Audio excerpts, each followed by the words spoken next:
Okay, good evening. It is now week 7. This is Med210 6NAX, and tonight's date is February 17th. Now, time, like I've always stated, it goes by very quickly. 10 weeks is pretty fast, and we're already at week 6.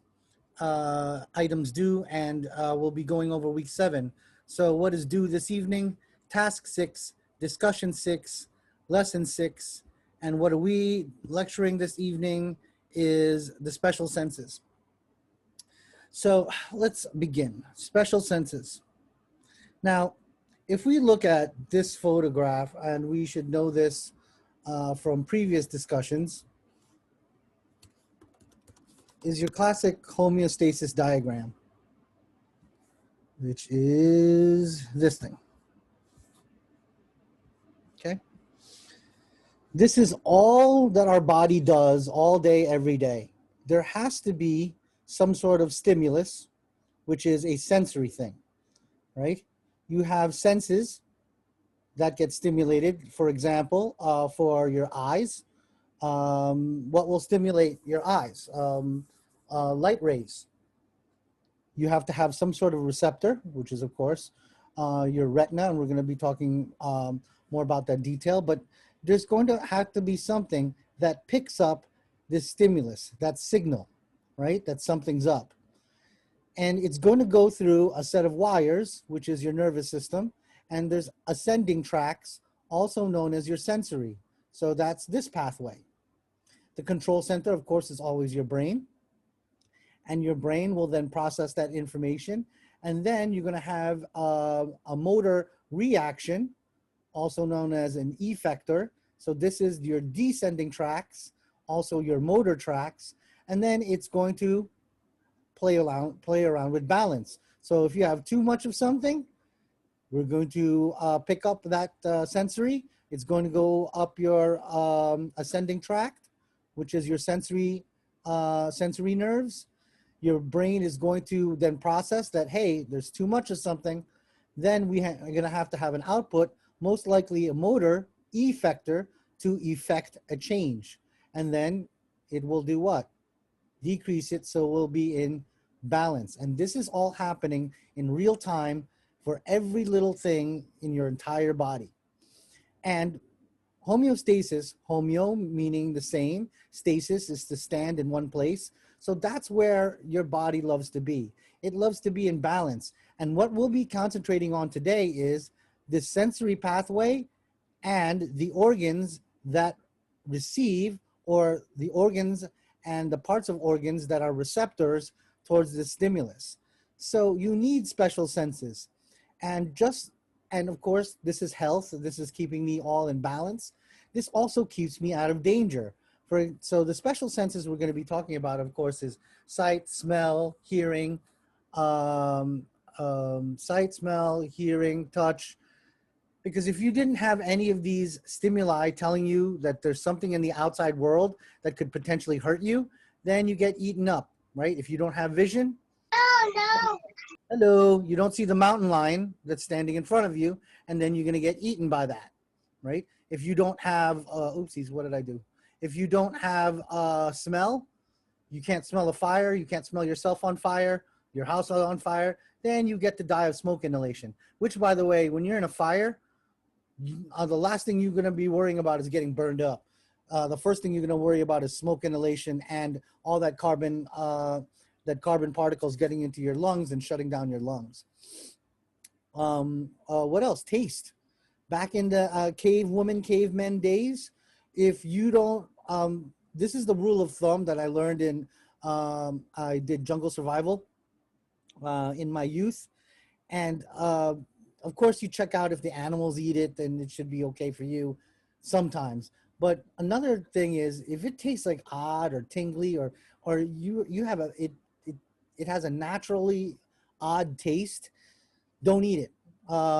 Because if it tastes funny or odd, right? Not bad, because everything in the jungle and in the woods tastes bad. There's no Chipotle out there, right? If so you could get very, very sick. And that's the thing that you fight. Well, the initial thing that you get to fight when you're in survival school is the elements, and are you receiving the stimuli that will help you effect the change? Your skin, your feeling. If you can't feel that it's hot or cold, you won't be able to affect the change to either sweat or shiver, and that's a problem. So that's actually what we're doing today, is this part of the show, the ascending tract and its receptor, or the receptor special sense organs. Now, oh, why did I erase that thing? When you taste something, or when you see something, or when you hear something, you are not really hearing my voice right now. Now that's a strange statement. You are hearing your brain's interpretation of the sound waves that are coming through this computer. Okay? When you look at me, or when you look at yourself, or when you look at anything, this is going to be a little bit trippy. You're not really seeing anything. It is your brain's interpretation of the light waves that are coming into your eye.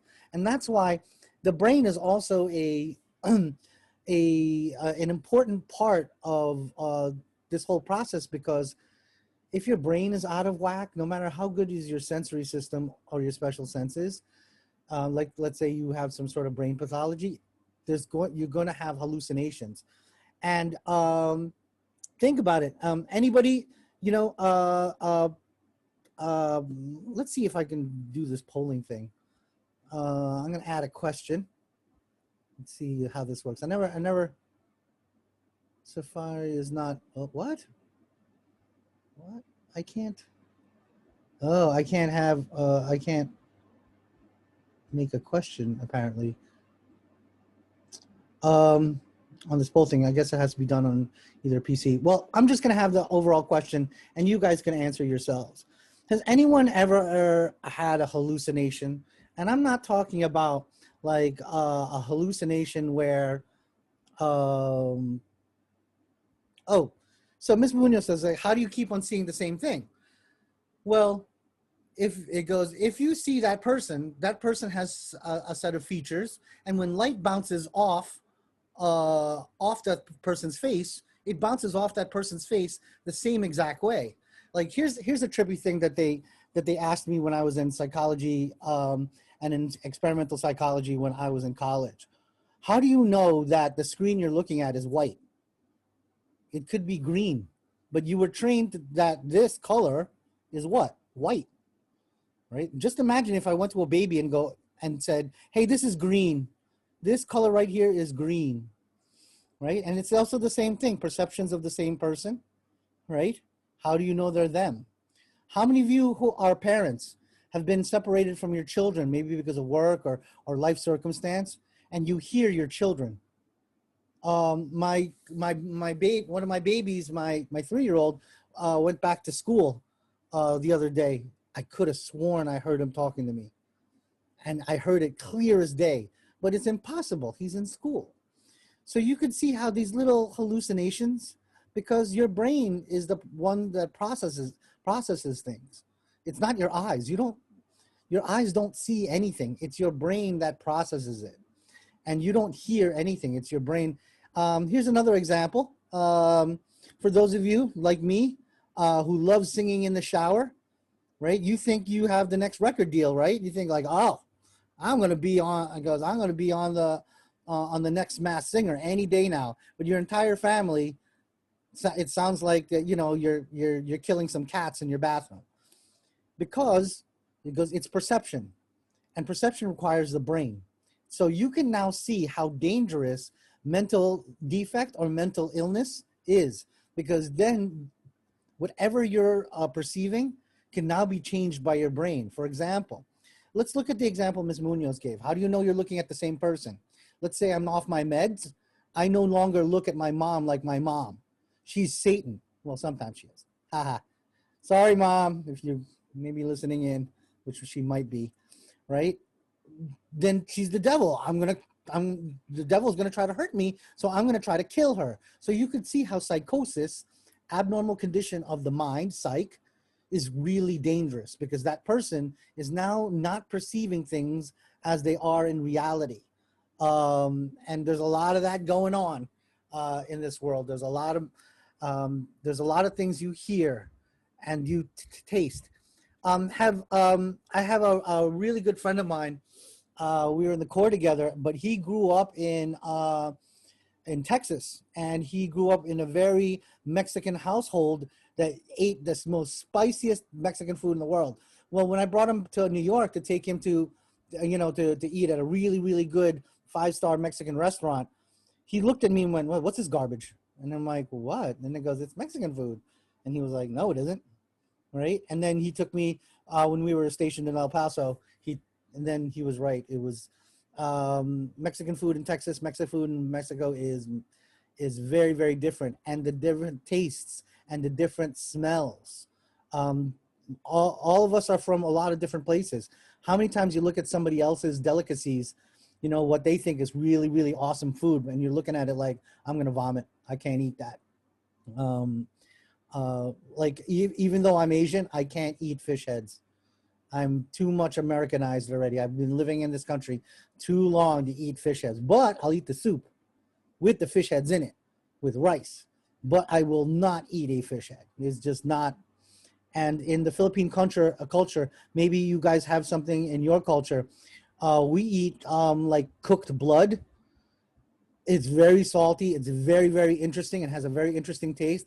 But as an American, once I know what it is, I got a real hard time swallowing it down. I love fish head soup.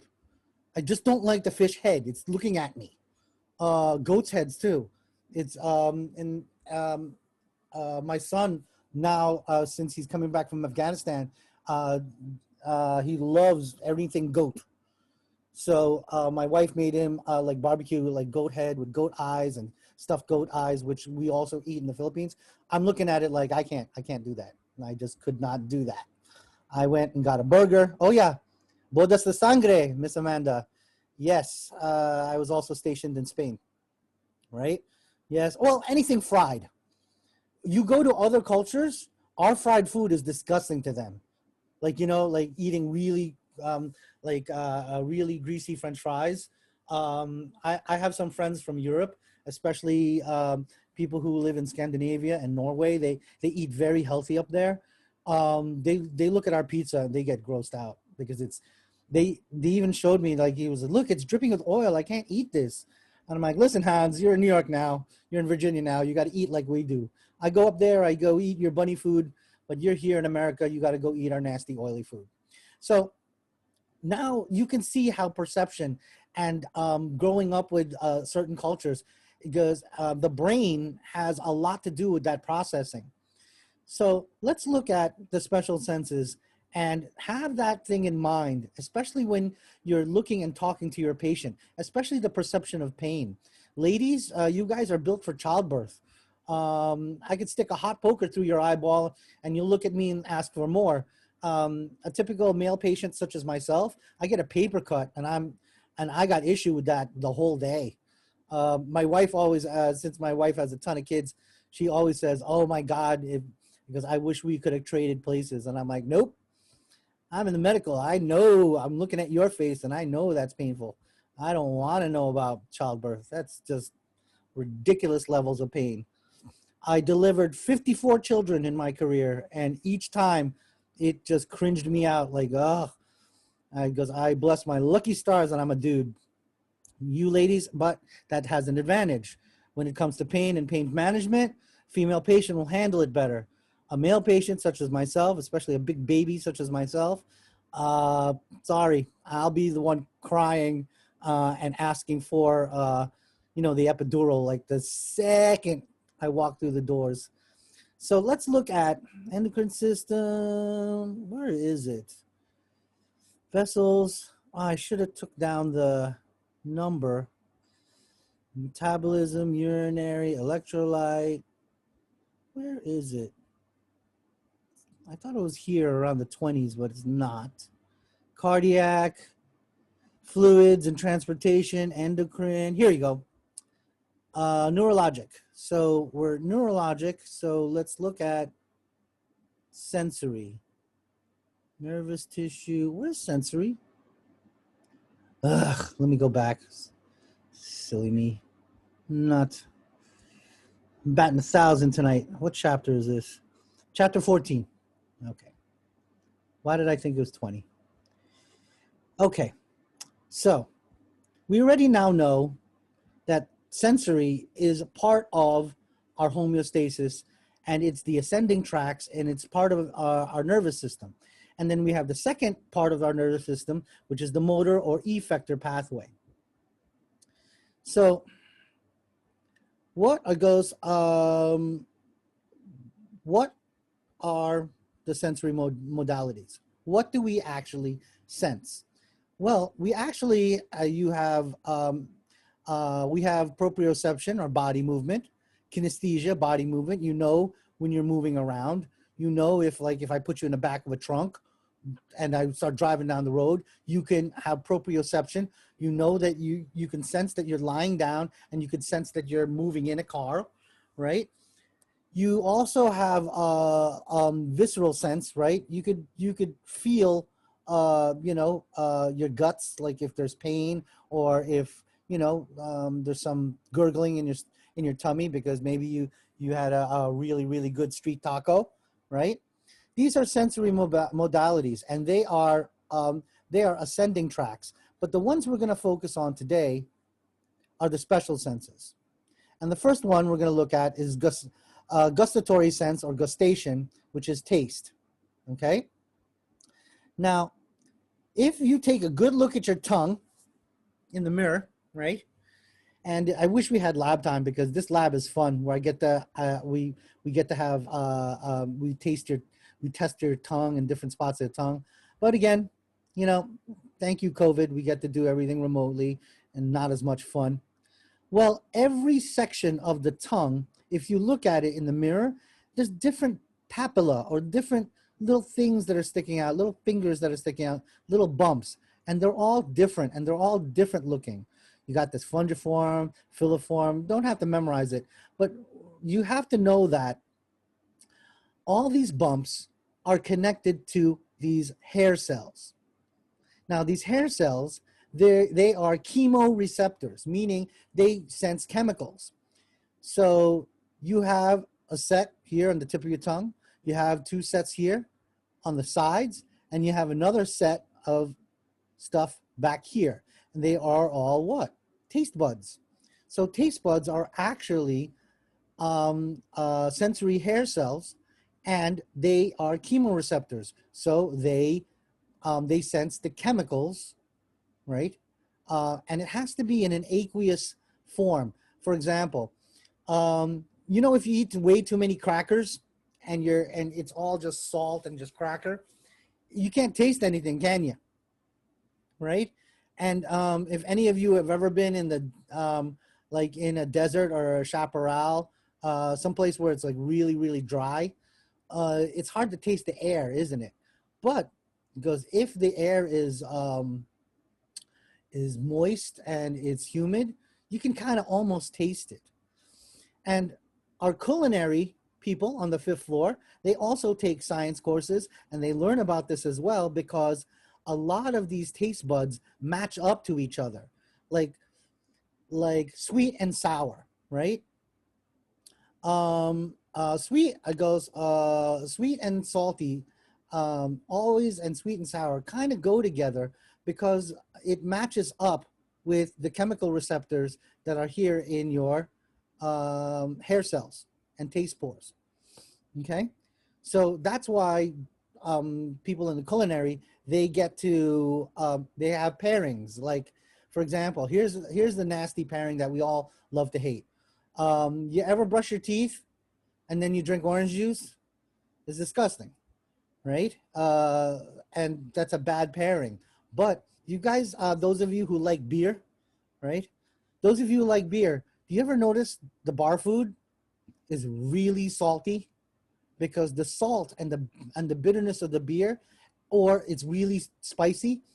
Now that I don't drink, When I go back to my favorite bars and I get my favorite bar food, it's way too salty, it's way too spicy, and it's because why? The pairings are now off because the food in that particular bar and restaurant is geared towards what? Geared towards matching with alcohol and you know and actually, why do you think when you go to a bar they have free chips and free pretzels? Because it dehydrates you. The salt then attracts the bitterness of the beer or whatever you're eating, and even the sweetness of a wine or some of the other spirits. Like, ooh, one of my former favorites, like Jack Daniels, is very, very sweet liquor. Yummy, yummy stuff, right? So you can now know and understand that the culinary science, it's a science. They know, the people in the culinary world know how to make things taste good. And one of those things is, many of you here for Valentine's Day, many of you here on this lecture probably have a sweet tooth, right? You love sugar. Well, guess what? About 20 years ago, they found out there are certain hair cells and there's certain sensory taste buds that are geared towards glucose. They're geared towards sugar. And we also found this out as well. There are have any of you here have a fat tooth? You know, like for example, myself, I am a known recovering Doritos addict. Who am I kidding? I'm not recovering. I'm a full-blown Doritos addict. I eat Doritos like at least every other day. And I can't stand the baked or, you know, the kinds of Doritos or the kinds of snacks that don't have, you know, it has like 40% less fat. I totally don't like it because of the lipostats or the taste buds that are attracting toward lipo or lipid. And the same thing with sugar. Why is it that when you eat like a sugar-free donut, it tastes like crap? Well, to me, it tastes like garbage, but it's because it's not on, because the sugar and the fat is what makes things taste really, really good. And now that I'm getting, because of the pandemic, I was a good cook. I grew up taking care of myself and cooking for myself since I was a kid. But now I'm really doing a lot of culinary stuff because, what do you call that? Because you're in pandemic, you're home, you can't go out. So I want certain foods and I don't want to go out. So I make them myself. And then I'm learning a lot about the science of it and about pairings, about how to pair certain tastes. So let's look at, they don't have it here? Okay, let's look at here then. Let's look at this diagram.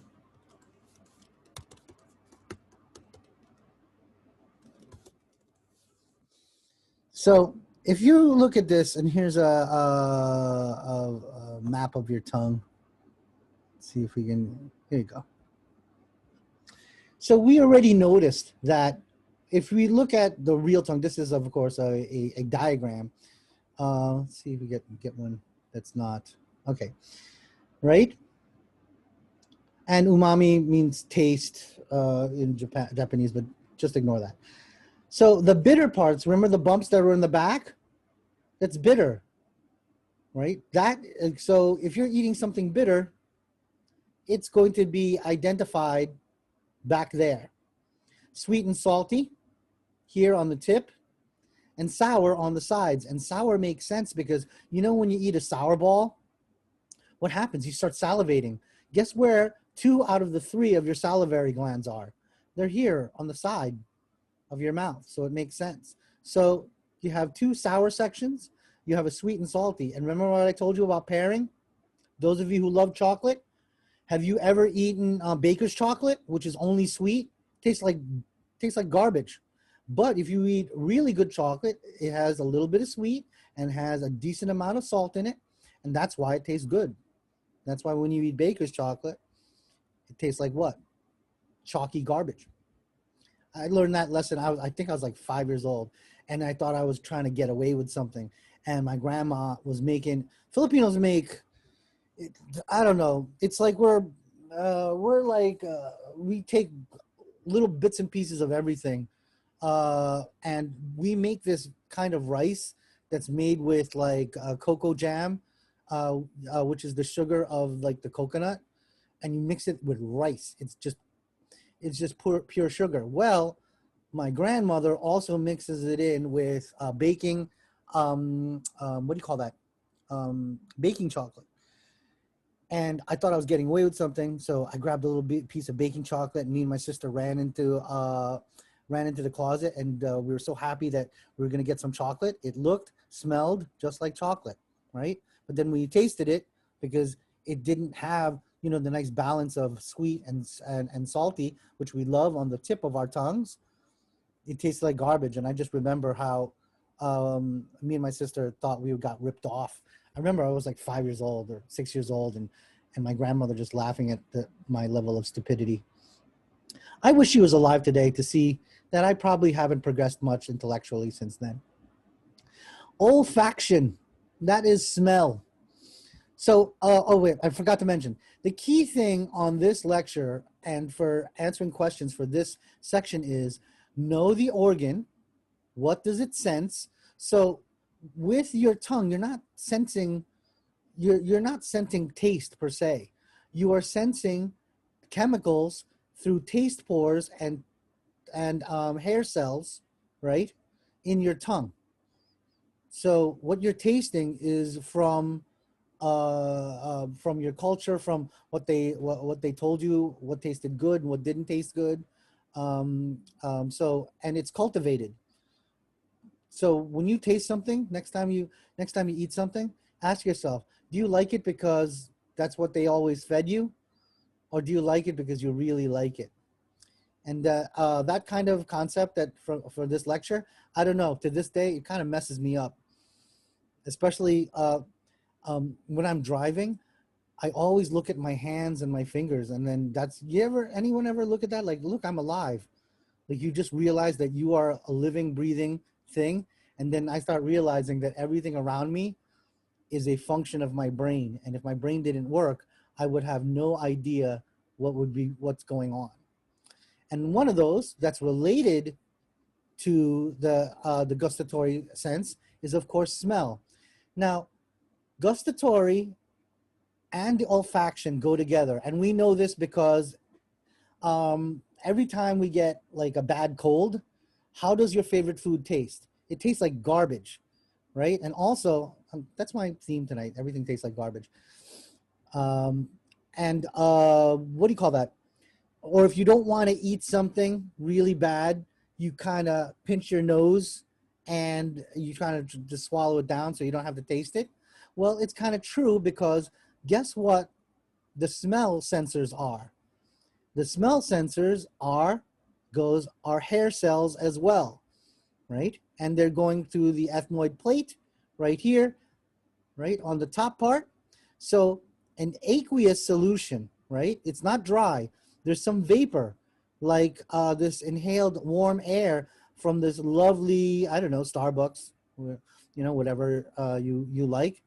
It's going to hit those hair cells, and those are chemoreceptors as well in the olfactory epithelium. Then they go up into the cribriform plate and then go into your brain. And the thing that you are smelling, again, how do you know it smells like roses? Because someone told you it smelled like roses, right? And you'll be amazed what you're used to. Me and my wife are city, we're city people, so we know what hot garbage smells like and doesn't really bother us. But we visited our friend Lenny, and she has a horse farm in upstate New York near Lake George, and we had a great time. But the one thing I couldn't handle was, like, wherever I went, everything smelled like horse. Like, and you know what it smells like, horse manure. It smells like the back end of the horse. And all of Lenny's family was like, they were cool with everything. They were also cool with a couple of thousand flies that were just flying all over the property.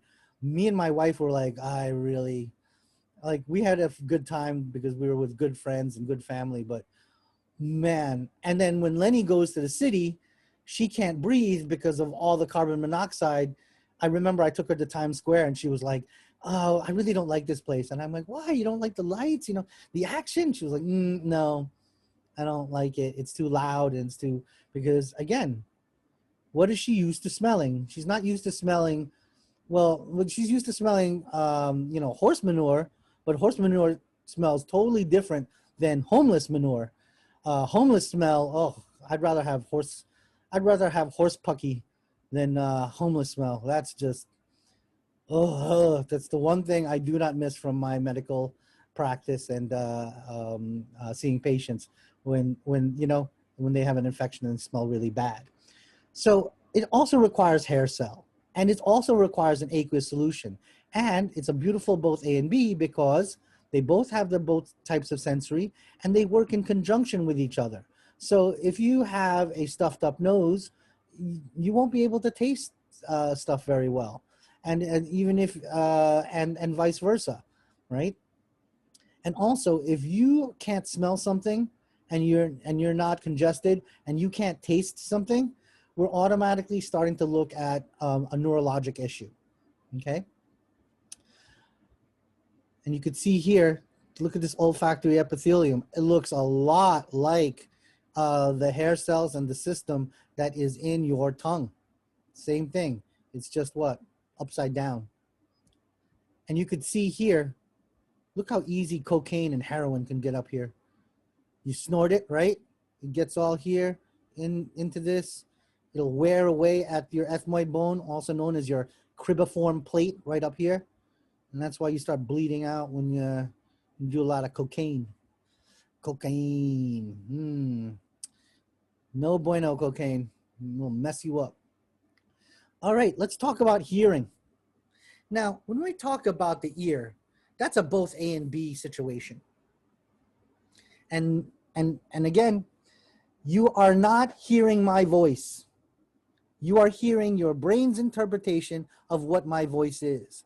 But what's really going on? Sound waves are traveling into your ear canal, right? And sound waves, it'll hit this tympanic membrane or your eardrum. And put your hand next to your mouth. And when you talk, you could feel the vibration, especially if you talk really loud. You could feel that vibration.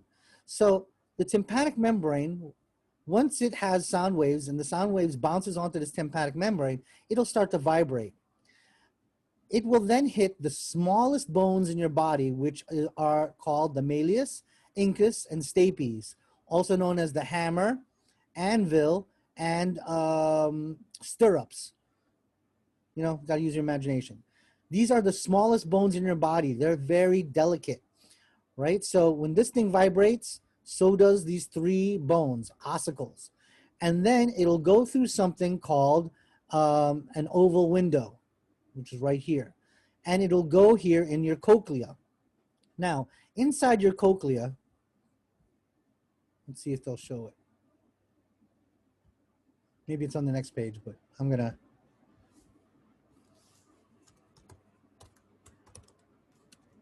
Anatomy. So if we look at the cochlea, right here, you have this fluid in here, right? There's fluid here, perilymph and endolymph. There's fluid in here. And guess what's in here? Hair cells. So when this thing vibrates, right, your tympanic membrane, and then it goes to your malleus, incus, and stapes, also known as your hammer, anvil, and stirrup. Then it goes through the oval window. This perilymph, which is kind of like a really, really, really thin jelly, it'll start to vibrate. And when it vibrates, it hits this cilia, right? And it goes around this cochlea. And they call it cochlea because it looks like a conch shell, like where snails live. And then what will happen to the hair cells? The hair cells will start moving. Now, once the hair cell starts moving, it's going to send messages into the cochlear nerve, which is part of the vestibulocochlear nerve. And that's going to go up into your brain, and then your brain then interprets the sound. Did you guys remember, like, I think it was like 3 or 4 years ago, somebody put on Facebook and Instagram that, oh, like if you play this thing, half the people will hear one thing and half of the other people will hear another. If you guys remember that. No, we're all hearing the same thing, but our brains are interpreting it different. So you have your external ear, middle ear, where a lot of this happens, and your inner ear, where it's got the really delicate stuff, where it has the nerves and the cochlea. So that's how you actually hear. So you're not listening to my voice. You are listening to the perilymph vibration inside your cochlea when the mechanical movement of your tympanic membrane and your ossicles, the smallest bones in your body, move the jelly that's inside. It's like a jelly-like water inside your cochlea. Okay, and that's what you're hearing. And how do you know? Because all your entire life they told you this is what A sounds, this is what B sounds, this is how you say dad, this is how you say mama, right? And it's all part of your training. And it's the same thing regarding language. If you hear it enough and you get exposed to it enough, and in language studies it's called immersion, you get to start speaking it. For example, I lived in New York City and then practiced in New York City for over a decade. There was a time that I was speaking conversational Spanish. Uh, I think what test did I took? At a 2B level. But now it's been 10 years. I don't have to speak Spanish. When my fraternity brothers call, they always call me in Spanish, and it's very hard for me to answer back. But lately, I'll get to, Ms. Manda, I'll get to vision. But you could see this, it's the same thing too, like how you can miss something or misheard something. It's very easy to, because and the same thing with language. If you're immersed in it, you'll speak it very, very fluently. My own native language of Tagalog, which is the Philippine main language, when I was with the World Health Organization, I was back and forth to the Philippines for 2 years straight. I was speaking my language fluently. Now it's kind of broken. My two oldest speak my language, but they're not around. So now I only speak English. And my uncle even mentioned it on the phone. He was like, "What's with your accent?" And I'm like, "What?" And he goes, "It's way more Englishy, if that's a word." And it's because why? My brain is processing it differently. Okay. Now, do you see this auricle here, this opening, also known, and here your earlobes, also known as your pinna? It serves no real purpose. It just keeps up your eyeglasses or your earrings. I could chop this off or burn this off, and you could still hear perfectly well. But the ear canal has to be patent and open. And you know, sometimes you get a little like stuff in here. It's called cerumen, because there's a waxy buildup here to make sure, just like the mucosal buildup in our respiratory tract, to capture any foreign body here. So that's how you hear, right? And this is a beautiful picture. Could I easily take this picture and A, B, C, D, E, F, G? Sure, very easy. Now, you could notice here that the cochlear nerve is closely associated with the vestibular nerve. Now, what does the vestibular nerve do? That deals with balance. So you have these semicircular canals here. So let's look at that.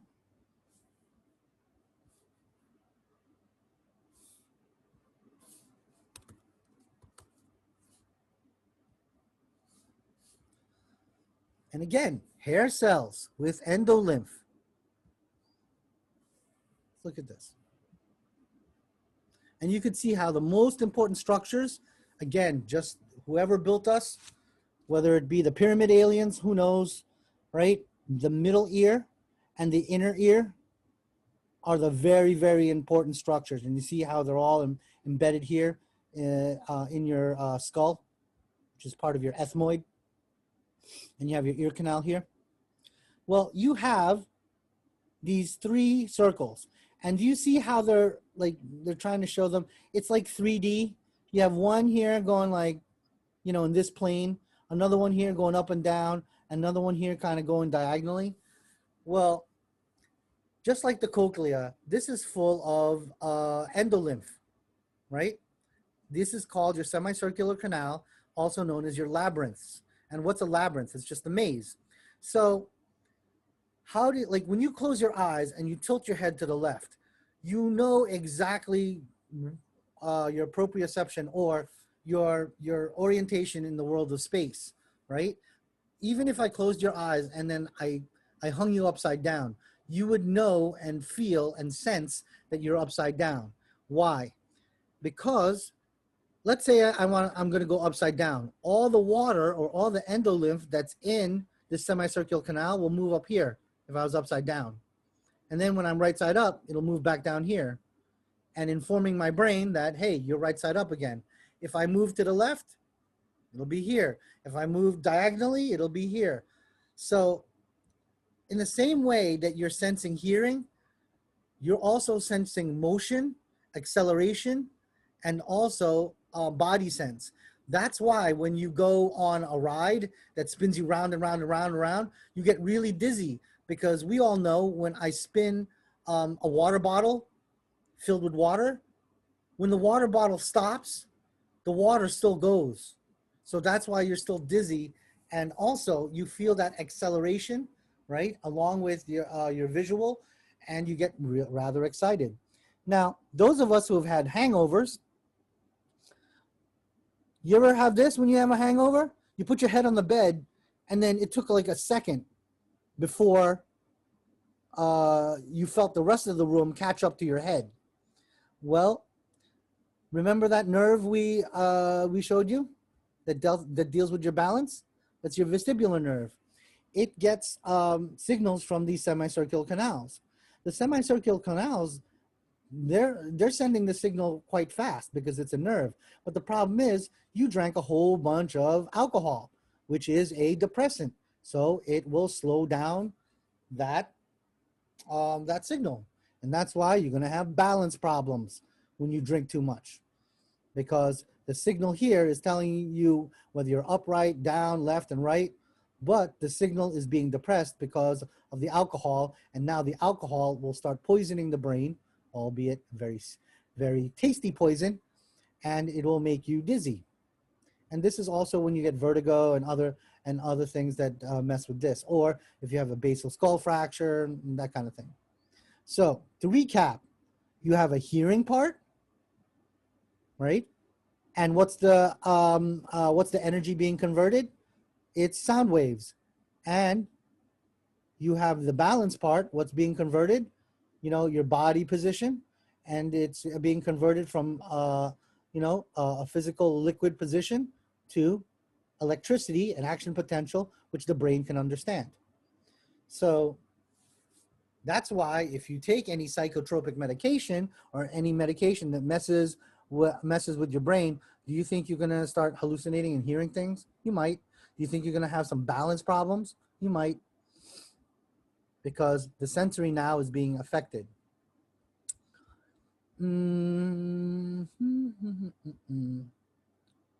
Here's another example of what's inside, but the best way to look at it is what?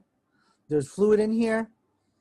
If the fluid moves, so do these hair cells. The hair cells move at a certain rate, then it's going to affect your vestibulocochlear nerve, also known as your cranial nerve, Roman numeral 8. Okay? So cranial nerve, Roman numeral 8, or cranial nerve 8, that's your vestibulocochlear nerve. That's a beautiful both A and B question. It deals with both hearing and balance. You see the hair cells? All they have to do is move, and then, right? So if I'm talking softly, they won't move so much. But if I'm talking really loud, a whole bunch of them are going to move, and you're going to sense it. But I find hallucinations very, very interesting. When I was a kid, I was very stupid, and someone gave me a whole bunch of lysergic acid, which is LSD, and me and my friend Bobo talked. We apparently, according to my sister and some friends, he and I talked to a refrigerator for more than 3 hours. we sat in front of an open refrigerator, an open freezer, and if I close my eyes, I can kind of remember it talking to me, telling me like really important things, like how I should move on with my life, and it was telling me really profound things. Was it really talking to me? No. You take a drug that messes with your brain, and what will it do? It will start giving you messages that don't jive with the real world. And if you do it long enough, your perception of reality becomes skewed, which is not a good thing. Then you can't hold down a job. Then you can't deal with your kids. You can't do anything. Let's talk about somatosensation. Somato means body, and of course you have to feel things. Mechanoreceptors. Mechanoreceptors, it goes, is how you feel sense movement. Okay, like for example, you can also sense pressure. Have you ever played that game with maybe a sibling or a cousin? I'm not touching you. I'm not touching you, and you put your hand like so close, but you're not really touching. Well, it goes, that's also known as galvanic skin response. And also there'll be a localized change in pressure so close to your face. That's why when you're playing hide and seek in the dark, when you don't have your sense of vision, you start reaching out to your other senses, and especially your hearing and your sense of touch. In medical school, I hated pharmacology lab sometimes because they made us simulate all the side effects of a lot of popular drugs so we can know and understand how it's like to be our patient. And some of the drugs messed with somatosensation, messed with mechanoreceptors. So just know that in your skin, you have two sets. You have Meissner's and Pacinian corpuscle, right? They both deal with touch. But the Meissner's is light touch, and the Pacinian is deep pressure, okay? So the deeper, right, subcutaneous tissue, that's Pacinian, but in the dermis, right, remember, not the epidermis, I could stick a pin through my epidermis and I shouldn't feel anything. But it touches the edge of my dermis in the papillary area, oh, you'll definitely feel it, okay? Let's talk about the eyeball.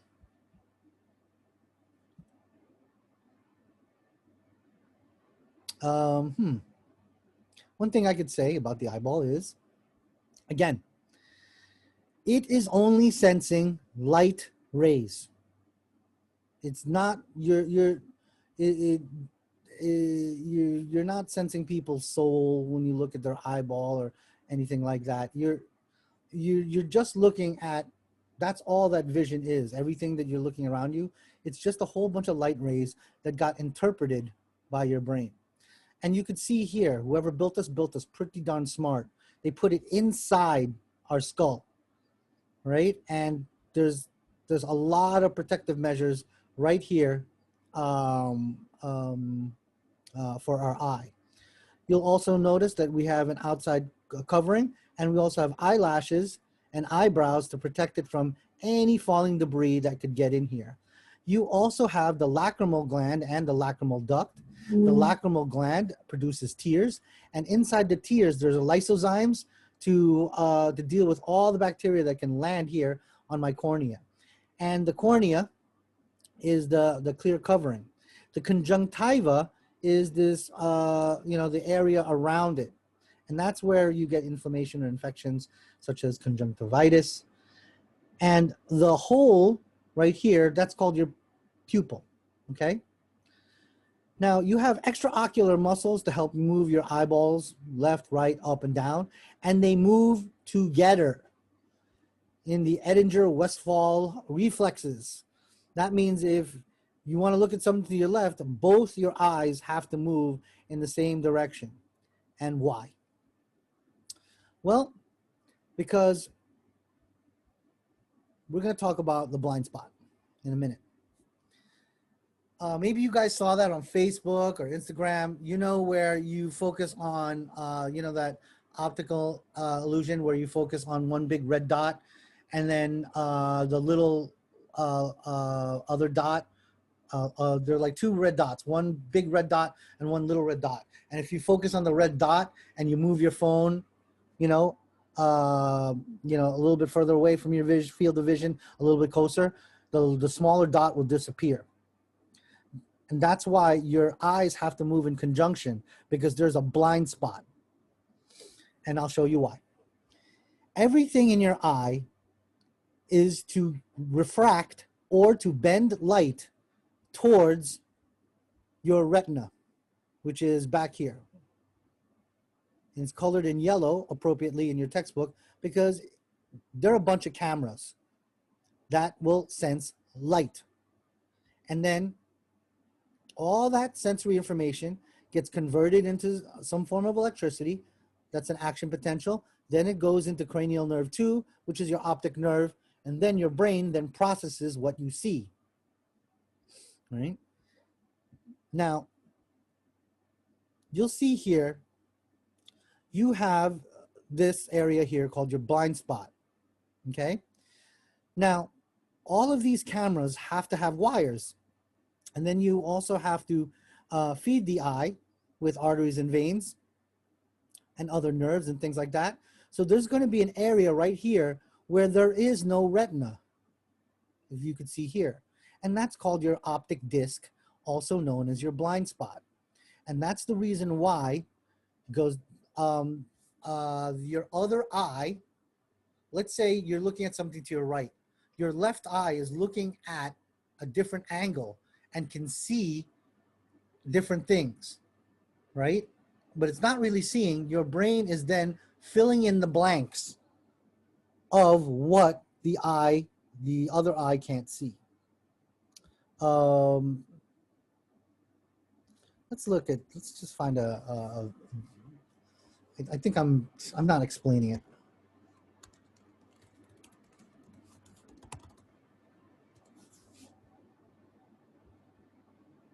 Let's look at these videos. Might have a better explanation because I am not doing it justice. We're going to do a little experiment. Make sure you watch this part of the video in full screen. Close or cover your left eye. Look at the plus sign. Be aware of the circle, but don't focus on it. Keep looking at the plus. You may need to move your head back and forth a bit or move your thing closer to your face, but at some point, the circle is going to disappear. Now close your right eye and look at the circle. Move your head back and forth until the plus sign disappears. You have just found your naturally occurring blind spot in each eye. And of course, in daily practice, we do not notice this. The human eye has what you might call a kind of a fundamental flaw. Light-sensing cells in your retina send signals to your brain via nerves, and those nerves are in front of the light-sensing cells. Eventually, those nerves have to pass through the back of your eye to get to your brain, and in the part of your retina where they pass through, there aren't any light-sensing cells. That's your blind spot. Now, So that's the spot where all the wires have to go through, all the arteries and veins have to go through. So that's why you have a blind spot. And try out this later. That's the optical illusion thing that I was trying to get at, where you cover your eye and one of these things is going to disappear. So if you cover your left eye and you move around, you know, move closer to the screen and move further back from the screen, this thing will disappear. If you cover your right eye and focus on this dot, right, and then the plus sign will disappear. And that's evidence of why you have a blind spot. It's also evidence that what you're looking at is not real. Your brain makes it real. And that has a lot of implications to mental disease and defect. So what are some other parts that we need to know? How does the light go in here and refract or bend? Refraction is the bending of light. And we want the light to hit where? This retina. And when it doesn't hit it, that's when things get fuzzy, and that's when you need glasses to help bend the light, or contacts to help bend the light to where it needs to go. You have two cavities. You have the anterior portion and the posterior portion. The anterior cavity contains a fluid that's like water, and that's called your aqueous humor. Humor is an old Latin term for meaning fluid. And you have a jelly-like posterior section here in your posterior cavity, and that's called your vitreous humor. So you have aqueous humor here, which is like water, and the vitreous humor here, which is like jelly. You, of course, here have the cornea. The opening is called the pupil, right? You have your iris. You have lens.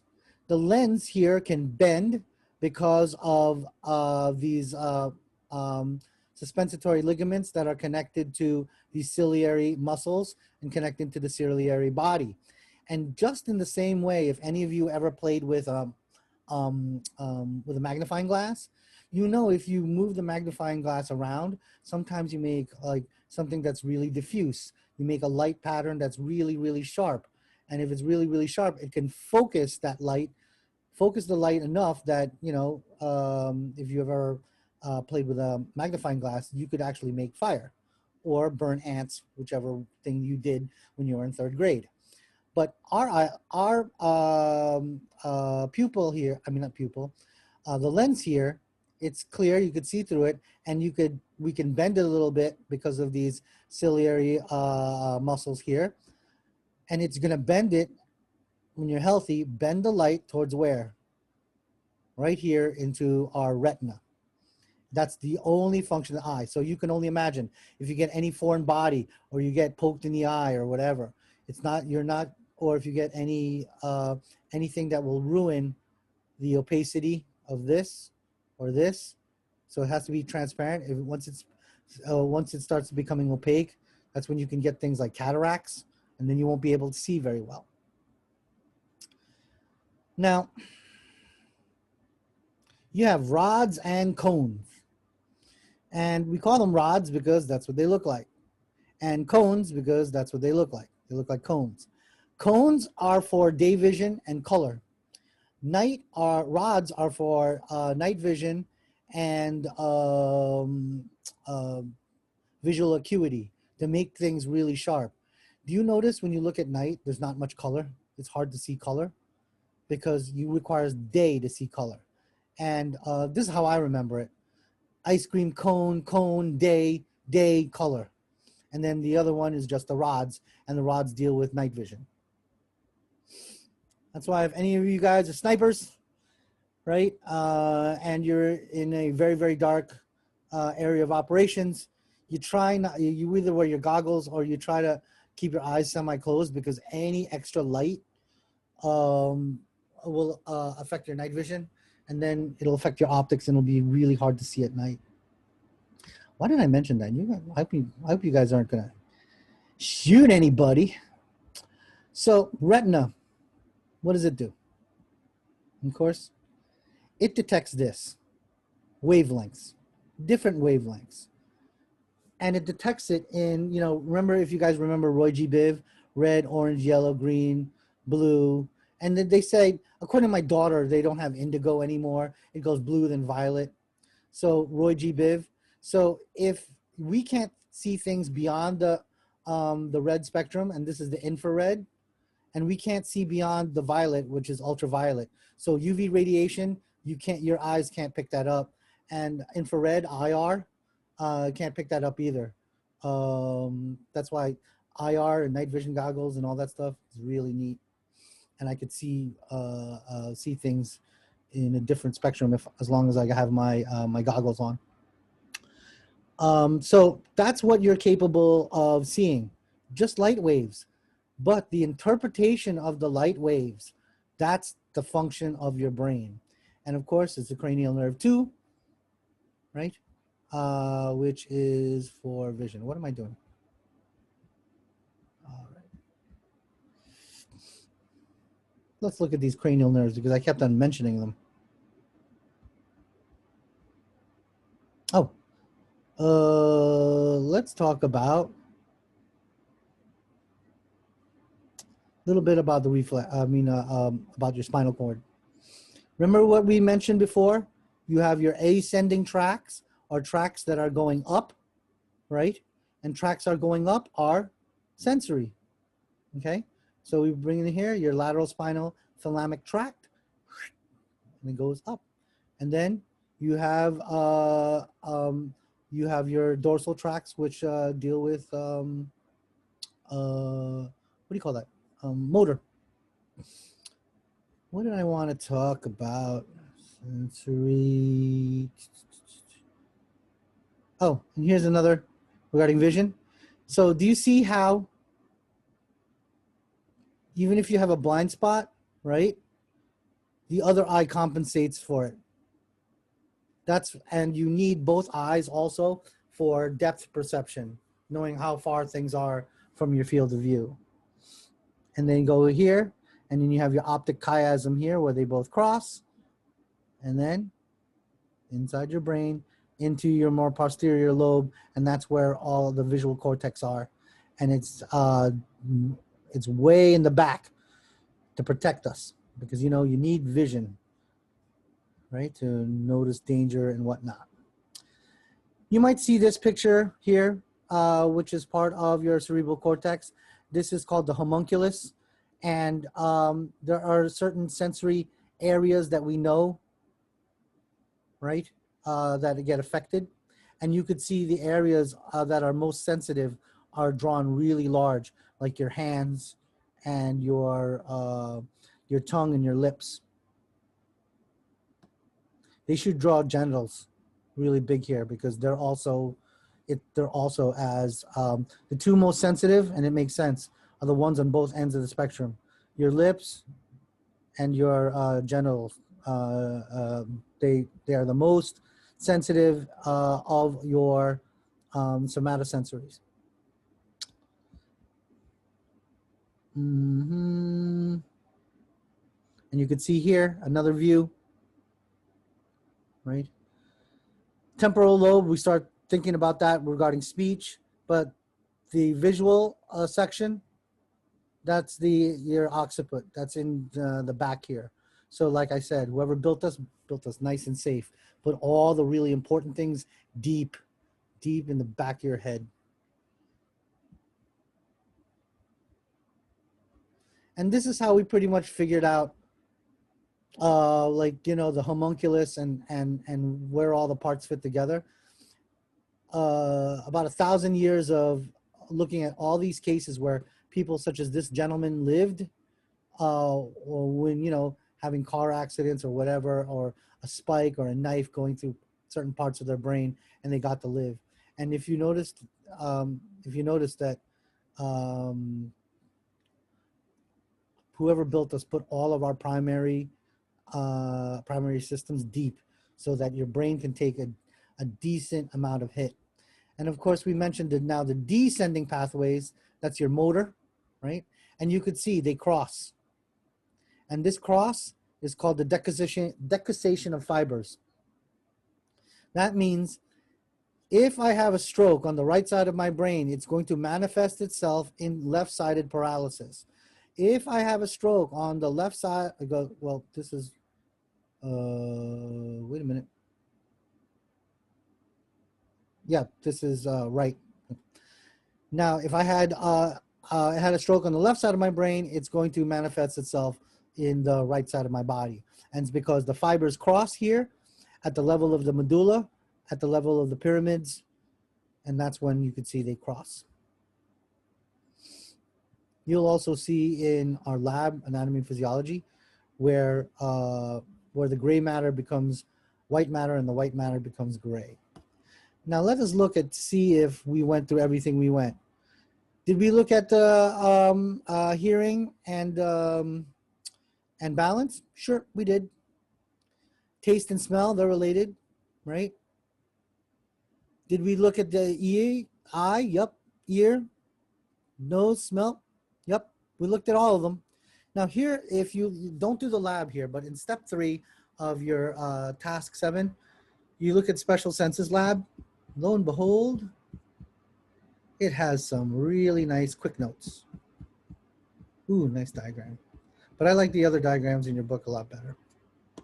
Okay?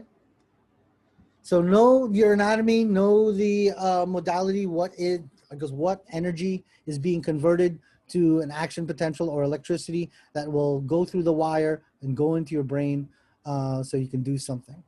So concept map for this, due next week. That's your task 7. Discussion 7, let's take a look at that briefly. Come on, internet, let's go. I got stuff to show you.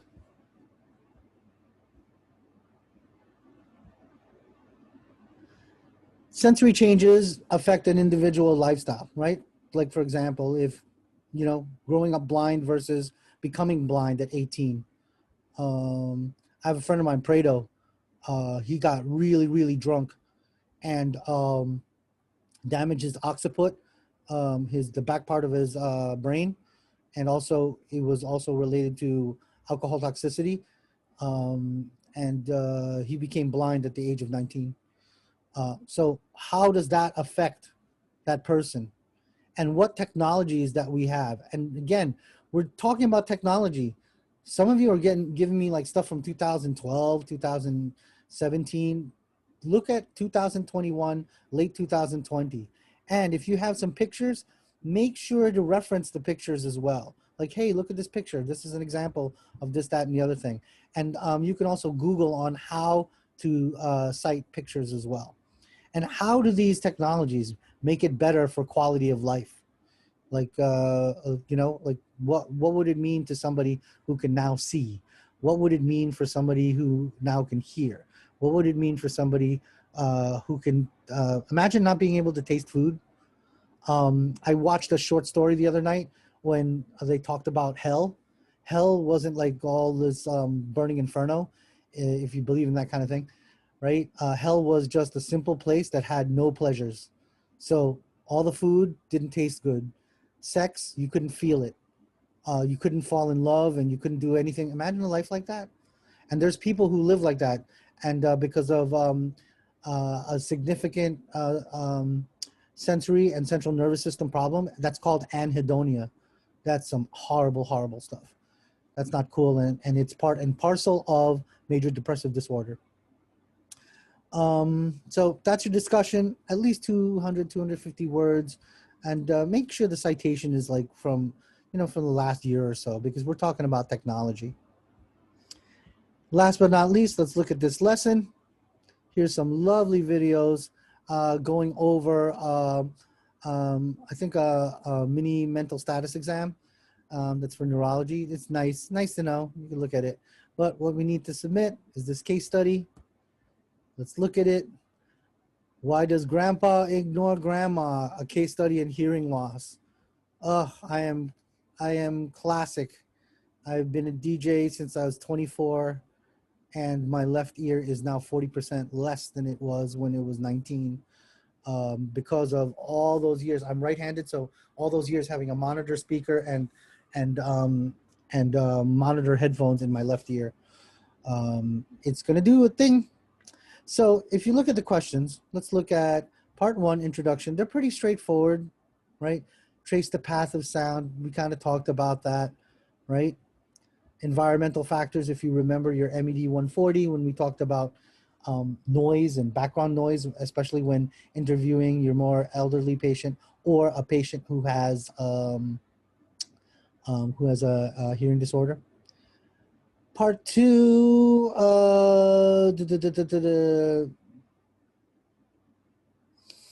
yeah, you can answer it. You might have to Google it though, because, well, here, I'm going to give you a little hint. If you start looking at this, right, this is the frequency in hertz. They spelled hertz wrong. Hertz is how many waves per second. And you could see how he had just a little bit of hearing loss when he was in his 20s and 30s. And then what happened? The frequencies, goes, the amount of hearing loss in decibels is now what? Like almost at 40, which is like 40%. So he can bear, like that's almost half his hearing. So if you look at that, that's what the data is suggesting. It's chronic. It's over a long period of time. So you could talk about that. And that's it. That's the 2 sections. You should be able to answer all all the questions in both sections. Let's see, what else do we need? I think that's it. So let's do next week, task 7, lesson 7 case study with those questions. I think there's only like 7 or 8 questions down here. And of course the discussion. So it's this portion of the show. I'm